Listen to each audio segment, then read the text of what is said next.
Priscila Asbeck, nos conte, vamos aqui para as decisões dos Estados Unidos, você que está nos Estados Unidos. A gente tem já aparecendo aqui na nossa tarja, no texto, inflação e custo de vida afetam a política americana. Isso embala, né, Asbeck, essas decisões das últimas horas. Inclusive, em uma conversa rápida com a CNN Brasil, o presidente Donald Trump prometeu uma grande notícia. E a Asbeck nos explica tudo isso. Bem-vinda.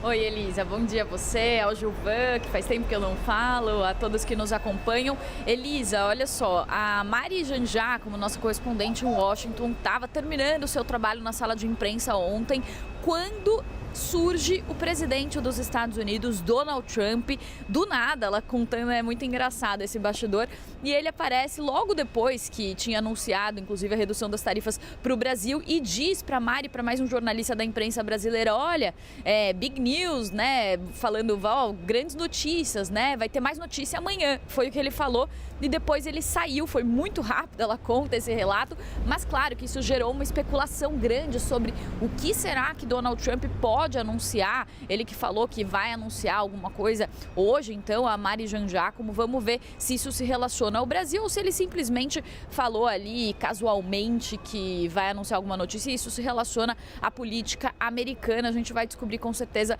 ao longo do dia de hoje. E Elisa, sobre a redução das tarifas, vocês falaram sobre os produtos que foram reduzidos, sobre essa lista de exceções agora que inclui café, que inclui a carne, existe um contexto econômico aqui nos Estados Unidos também que abriu caminho para que essa negociação acontecesse. Houve um esforço diplomático por parte do Brasil, esse esforço diplomático é citado pelo próprio presidente Donald Trump, ele inclusive fala que decidiu fazer essa negociação depois de se encontrar com o presidente Lula. Os produtos que agora vão ter a tarifa reduzida, eles já vão ter essa tarifa reduzida a partir do dia 13 de novembro, para os produtos que entraram aqui nos Estados Unidos a partir do dia 13 de novembro, que foi o dia, inclusive, da reunião entre Mauro Vieira e Marco Rubio. Então, tem todo um contexto ali que no decreto o governo americano atribui aos esforços diplomáticos do Brasil. Mas existe também um pano de fundo econômico que explica o recuo não só das tarifas com o Brasil,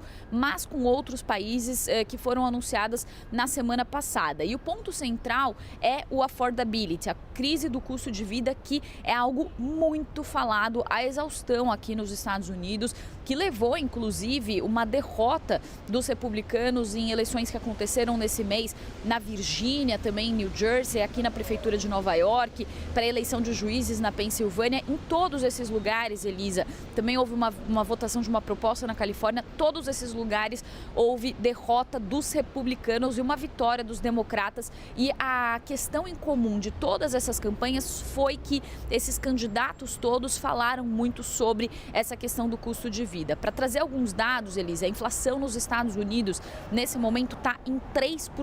Só que se a gente comparar com o histórico dos Estados Unidos, a inflação sempre ficava abaixo de 2%. E se a gente considerar também o que subiu durante a pandemia, os americanos estão enfrentando um aumento de preços acumulado desde a pandemia de mais de 20%. Então, além de eles não estarem acostumados com inflação alta, que nem, infelizmente, os brasileiros estão um pouco mais acostumados, se a gente pegar, por exemplo, os últimos 13 anos, em 3 períodos, isso foi uma divisão até feita por um presidente regional do Banco Central Americano, do Federal Reserve, ele mostra que houve uma média de inflação de 1,5% nos Estados Unidos de 2012 a 2020, daí durante a pandemia subiu para 5,5% e agora essa média está em 2,7% de 2023 a 2025. Portanto, num período normal aqui nos Estados Unidos, a inflação ficava em média em 1,5%, isso num passado recente. Portanto, essa inflação de 3% é uma inflação que pesa e muito no bolso dos americanos, lembrando que é isso, vem esse preço muito acumulado por causa da pandemia. Então, é algo que se fala muito aqui nos Estados Unidos, essa questão do custo de vida e que tem impactos políticos. Inclusive, Elisa, a Reuters Ipsos, uma pesquisa da Reuters Ipsos que foi revelada nessa semana, mostra que a aprovação de Donald Trump está no menor nível, em 30%, desde o início do seu mandato, e eles explicam nessa pesquisa que existem duas causas principais para essa redução da aprovação de Donald Trump. Uma delas são os arquivos de Jeffrey Epstein, a condução de Donald Trump sobre esses arquivos, que a gente tem falado bastante também aqui no live. E o segundo ponto é justamente essa questão do custo de vida. Donald Trump, inclusive, se elegeu prometendo melhorar essa questão e agora a percepção dos americanos é que isso não avançou. Só para dar mais um último dado, Elisa, uma pesquisa da CNN há 2 semanas mostrou que 61% dos americanos acreditam que as políticas de Donald Trump pioraram a economia. Para se ter uma ideia, Biden, que não era popular nesse campo, no pior momento tinha uma aprovação ali, tinha 58% dos americanos acreditavam que as políticas dele pioravam a economia. Portanto, Trump com uma avaliação pior sobre a economia, até mesmo que Joe Biden, ele que sempre foi conhecido como um homem de negócios e como um político que tinha essa questão econômica como um dos seus pontos fortes. Elisa.